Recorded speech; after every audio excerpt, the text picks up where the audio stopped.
In this video, I'll be showing you how to make a stand in Please Donate Roblox on a PS5 or Xbox. It's a very simple method, so if you find this video helpful, be sure to drop a like and subscribe. Now, it's very easy to do. Whenever you're on a Roblox and you're on the menu, you're going to see Please Donate as one of the options, but if you don't see it, just go to the top where it says search and then type in Please Donate. Once you search it up, it's going to look something like this. It's made by that specific creator there.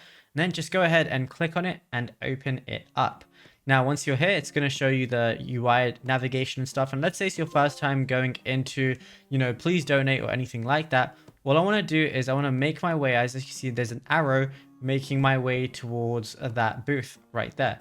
So if you want to make that stand, what I got to do is go up to it like so, and then it's going to say hold X to claim it. So what I want to do is I want to hold it down long term, and as you can see, that booth is now mine. It says stand and edit, so I can press square again, and then I can edit the booth however I want. I can do like basic booth text, I can edit text if I want to, or really just anything I want. So yeah, it's as simple as that. So you can even use your, once you press your touchpad button, you could go down and use your right analog stick to move up and down, your left analog stick to like move. So it's essentially like you kind of have a mouse on Roblox. Then you can, edit really anything you want. And yeah, it's as simple as that. Now, if you found this video helpful, be sure to drop a like and subscribe. And also be sure to check out all our other Roblox and tutorial videos on the channel.